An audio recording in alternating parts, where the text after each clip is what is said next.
میرے آقا کا فرمان ہے حضور سرور کونین صلی اللہ تعالی علیہ وسلم کا، جو فجر کی نماز کے بعد، کس کی نماز کے بعد؟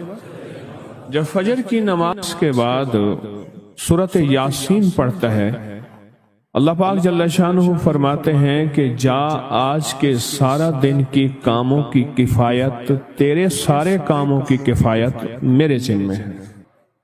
کتنی دفعہ پڑھتا ہے؟ ایک بار۔ جو فجر کی نماز کے بعد سورۃ یاسین پڑھتا ہے تو اللہ پاک فرماتے ہیں جا آج سارا دن کے کاموں کی کفایت میرے ذمہ ہے، یعنی سارے تیرے کام میرے ذمہ ہیں، میرے ذمہ ہیں۔ میں ایک عمل بتایا کرتا ہوں کہ جب آپ کسی نئے گھر میں جائیں 81 بار سورۃ یاسین مل کے پڑھ لیں۔ نئے گھر میں جائیں، اپنے گھر میں رہتے ہوئے تسبیح خانہ نیا گھر ہے، وہ گھر بھی عارضی ہے، بھی عارضی، کیا خیال ہے؟ اور یہاں اگر سورۃ یاسین 81 دفعہ پڑھ لیں، وہاں کی ساری برکات نصیب ہوتی ہیں۔ یہ جو 81 کا عدد ہے یہ اوتاد کا ہے۔ قرآن کی کون سی آیت ہے اوتاد کے ساتھ؟ والجبال اوتادا۔ اوتاد عربی زبان میں میخوں کو کہتے ہیں، ہم نے پہاڑوں کو میخیں بنا دی ہیں۔ اوتاد، جو بندہ 81 دفعہ سورۃ یاسین جو مجمع مل کے پڑھ لے، 81 اوتاد کہ پہاڑوں کو ہم نے میخیں بنا دیا، جس کی وجہ سے زمین کھڑی ہے، جس کی وجہ سے۔ اسی طرح نظام عالم جو کھڑا ہے اوتادوں کی وجہ سے ہے۔ اوتادوں کے اوپر پھر درجات ہیں بہت زیادہ، قطب ہے، قطب عالم ہے، پھر ابدال ہیں، پھر غوث ہے۔ یہ نظام ہے، روحانیت کے حکمران ہیں، یہ روحانیت کے عہدے ہیں۔ جو مجمع مل کے فجر کی نماز کے بعد 81 دفعہ سورۃ یاسین پڑھے، آپ تو 81 سے زیادہ پڑھ چکے ہیں، سوچیں، کئی 81 پڑھ چکے ہیں، بہت بڑا مجمع ہے ماشاءاللہ۔ 81 دفعہ سورۃ یاسین مجمع مل کے پڑھے اور مخلصین کا مجمع ہو، یہ شک ہے کہ مخلصین ہیں یا نہیں ہیں۔ مثلا آپ جائیں اور آپ جا کے کہیں سے بندے اکٹھے کر کے لائیں اور انہیں لاکھ مخلص ہونے کا 1 گھنٹے کا گھوٹا لگائیں اور ان سے بات کریں، پھر بھی شک ہے مخلصین ہیں یا نہیں ہیں۔ اور یہاں الحمدللہ آپ سارے مخلصین بیٹھے ہیں، کہیں الحمدللہ۔ اللہ کے لیے آنے والا مخلص ہے، اللہ کے لیے رہنے والا مخلص ہے، اللہ کے لیے بیٹھنے والا مخلص ہے۔ جب مخلص ہوں اور 81 دفعہ سورۃ یاسین پڑھیں تو فرمایا اللہ جل شانہ اس کی جگہ کے لیے ایک لفظ ہے، رب ادخلنی مدخل صدق واخرجنی مخرج صدق واجعلنی من لدنک سلطانا نصیرا۔ اس کا مفہوم یہ ہے، آیت کا ترجمہ اب میں مفہوم بیان کر رہا ہوں۔ اے میرا مولا، میرا یہاں آنا، ادخلنی مدخل صدق واخرجنی مخرج صدق، میرا رہنا، میرا جانا، میرا آنا، میرا بیٹھنا، اے سخی آقا اس کو ایسے بنا دے جیسے تیری بارگاہ میں کوئی بادشاہ ہوتا ہے، کوئی سلطان ہوتا ہے اور کوئی بڑا ہوتا ہے، اور تو اس کے لیے کیا مسندیں بچھائے گا اپنے خزانے غیب میں، جو تیرے خزانے میں بادشاہ، جنت کا ہر جنتی بادشاہ ہوگا، ہر جنتی بادشاہ ہوگا، اس کے لیے قالین ہوں گے، اس کے لیے نعمتیں ہوں گی، اس کے لیے انعامات ہوں گے، اور اس کے لیے حیرت انگیز برکتیں ہوں گی۔ فرمایا جو 81 دفعہ پڑھے گا اللہ کے خزانوں میں، اس کا شمار بادشاہوں میں ہوگا۔ جو 81 دفعہ سورۃ یاسین پڑھتا ہے اس کی چاہت سے ملتا ہے، ضروری نہیں وہ کہے۔ اس کو گہرائی سے سوچیں، اس کو پھر سوچ کے سوچیں۔ جو 81 دفعہ سورۃ یاسین پڑھتا ہے اس کی کس سے ملتا ہے؟ چاہت سے ملتا ہے، وہ جو چاہتا ہے اللہ دے دیتا ہے۔ فجر کی نماز کے بعد 81 دفعہ سورۃ یاسین پڑھنے سے اللہ اس کی چاہت کے مطابق دے دیتا ہے۔ حضرت گیسو دراز بندہ نواز ایک بزرگ گزرے ہیں، بہت بڑے اللہ والے تھے، ان کی زلفیں تھیں گیسو دراز۔ ان کا معمول تھا کہ ان کی خانقاہ میں روزانہ